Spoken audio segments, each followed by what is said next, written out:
कश्मीर का सवाल ये बार बार हमारे सामने आता है। कई लोग ऐसे बताने की कोशिश करते हैं कि कश्मीर का भी सवाल एक हिंदू मुसलमान का सवाल है, मुस्लिम और अलगाववादी होते हैं इसलिए कश्मीर में आतंकवाद है। इस सब को अगर हमें समझना है तो थोड़ा हमें आज़ादी के समय की ओर जाना पड़ेगा। जब भारत आज़ाद हुआ उस समय भारत में सैकड़ों रियासतें थी। ये ज्यादातर रियासतों को कहा गया कि आप या तो भारत में मिलिए या पाकिस्तान में मिलिए, या अगर आप चाहें तो आप स्वतंत्र भी रह सकते हैं। तो ज्यादातर रियासतों ने अपना फैसला कर लिया और वो भारत या पाकिस्तान में मिल गए। 2-3 रियासतों का मुद्दा रह गया।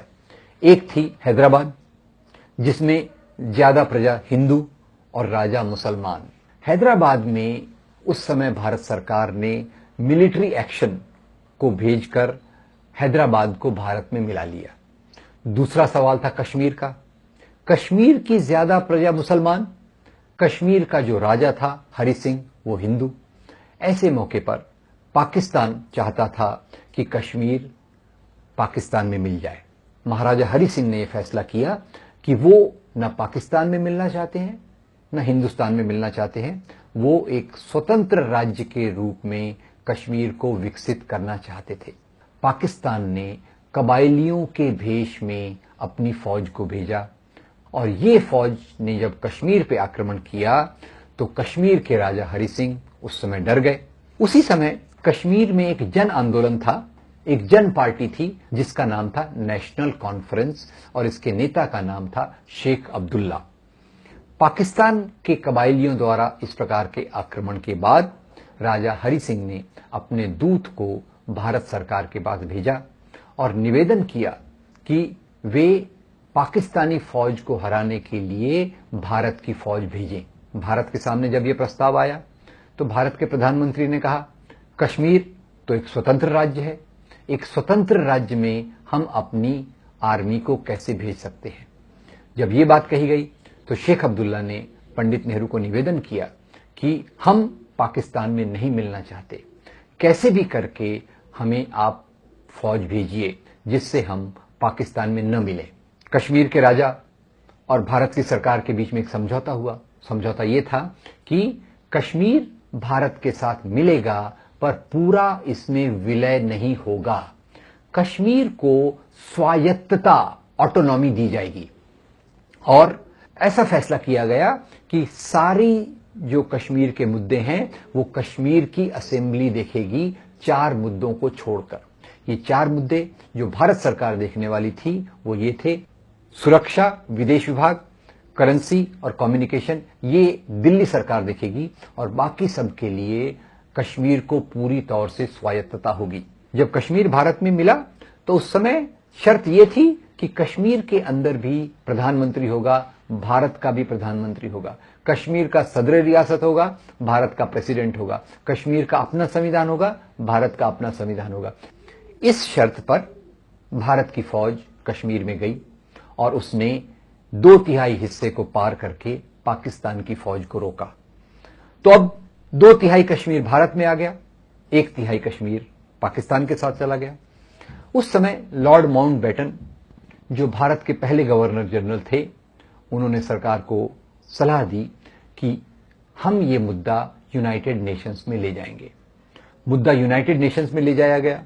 यूनाइटेड नेशंस ने कहा कि कश्मीर का भारत में विलय या पाकिस्तान में जाना, इसके पहले जनमत संग्रह कराया जाना चाहिए।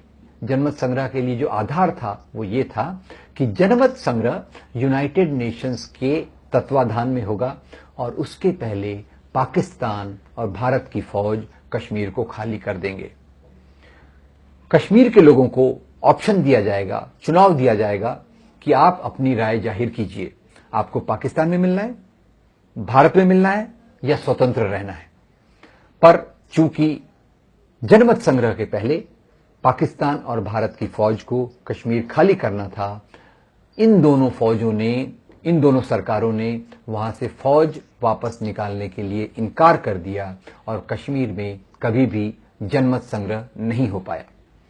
इसके बाद जब कश्मीर का 2/3 हिस्सा भारत के साथ आ गया, आर्टिकल 370 को लेकर तो उसके बाद भारत के अंदर के सांप्रदायिक तत्वों ने सरकार पर दबाव लाना शुरू किया कि आप कश्मीर की स्वायत्तता, कश्मीर की ऑटोनॉमी को खत्म करो। ये जब बात भारत सरकार से उठने लग गई तो शेख अब्दुल्ला, जो कश्मीर के प्रधानमंत्री चुनकर आए थे, उन्हें लगा कि भारत कश्मीर की स्वायत्तता को खत्म करेगा।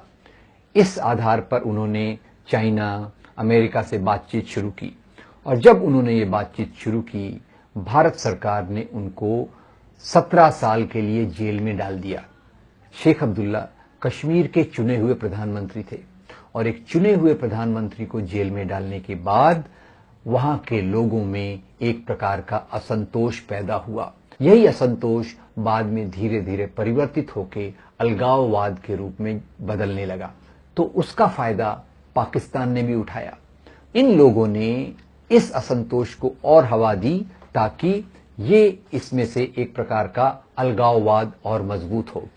इसी बीच लगातार भारत सरकार ने कश्मीर में कभी भी निष्पक्ष चुनाव नहीं होने दिए और इस कारण कश्मीर की जनता को और भी असंतुष्ट होना पड़ा। 1980 के दशक के बाद जो अलकायदा के लोग अफगानिस्तान में थे, अफगानिस्तान से कुछ अलकायदा के लोग कश्मीर में आ गए, कुछ पाकिस्तान के ट्रेंड मिलिटेंट्स आतंकवादी वो कश्मीर में आ गए और कश्मीर के अंदर एक बहुत खतरनाक परिस्थिति पैदा हो गई। 3 प्रकार के आतंकवादी, कश्मीर के अंदर के बने हुए, अलकायदा से आए हुए और पाकिस्तान से आए हुए, और इसी के साथ भारत की फौज का बढ़ना भी वहां एक बहुत बड़ी संख्या में होता रहा। तो इस परिस्थिति में अलगाववाद ने आतंकवाद का रूप लेना चालू कर दिया। कश्मीरियत, ये जो कश्मीर की सभ्यता है, ये कश्मीरियत 3 सिद्धांतों पर आधारित है। सबसे पहला वेदांत, दूसरा सूफी संतों के शिक्षा और तीसरा बुद्ध धर्म के सिद्धांत। ये तीनों को मिला जुलाकर कश्मीरियत की बात बनती है। पर 1980 के दशक में जब वहां आतंकवाद बढ़ने लग गया तो आतंकवाद ने वहां के कश्मीरी पंडितों को काफी परेशान किया और इससे डरकर कश्मीरी पंडितों को कश्मीर की घाटी छोड़कर जम्मू और दूसरे प्रांतों में आना पड़ा। जैसे कश्मीरी पंडितों ने बड़ी संख्या में घाटी को छोड़ा, वैसे ही बहुत बड़ी संख्या में मुसलमानों ने भी घाटी को छोड़ा क्योंकि वहां की असुरक्षा बहुत बढ़ गई। ये जो परिवर्तन हुए, इसके कारण आतंकवाद बहुत बढ़ा, कश्मीरी पंडितों को बहुत तकलीफ हुई और इसी के साथ भारत ने ज्यादा से ज्यादा अपनी फौजों को वहां भेजना चालू कर दिया। तो कश्मीर की जनता 2 प्रकार से परेशान, एक तरफ आतंकवाद, दूसरी तरफ भारतीय आर्मी द्वारा एक प्रकार से दूसरी परिस्थिति का निर्माण। अब इसी बीच जब धीरे धीरे परिस्थिति सुधरने लग गई तो लोगों के बीच में आशा जगने लग गई और ये आशा का निर्माण हुआ जब चुनावों को स्वतंत्र रूप से कराया गया 2002 में। और उसके बाद से जो परिस्थिति में आशावाद दिख रहा था, ये तब खराब हुआ जब बीजेपी द्वारा नियुक्त वहां के गवर्नर बीके सिन्हा ने अमरनाथ के मुद्दे को एक सांप्रदायिक मोड़ दिया। जो अमरनाथ की यात्रा स्थानीय मुसलमानों के द्वारा संयोजित की जाती थी, उन्होंने स्थानीय मुसलमानों के हाथ से लेकर श्राइन बोर्ड बना दिया और फिर उस जगह की जंगल की जमीन जो कानून के हिसाब से किसी को नहीं दी जा सकती, उस जंगल की जमीन को उन्होंने श्राइन बोर्ड के नाम पे हस्तांतरित कर दिया और यहीं से कश्मीर की जनता में एक प्रकार से फिर से निराशा और हताशा आई। ये निश्चित रूप से बीके सिन्हा द्वारा की गई एक शैतानी थी जिसके कारण कश्मीर का सुलझता हुआ सवाल आज फिर से उलझ गया है। लोगों में पहले से एक असंतोष था और इस अमरनाथ विवाद के कारण वो असंतोष को एक और हवा मिली है। अगर हम कश्मीर के लोगों को अपनी आजादी से जीने की दें और हमने आजादी के समय पर जो आर्टिकल 370 और स्वायत्तता के नियम रखे थे, उन नियमों को हम लाएं तो निश्चित रूप से जम्मू कश्मीर की समस्या आसानी से हल की जा सकती है।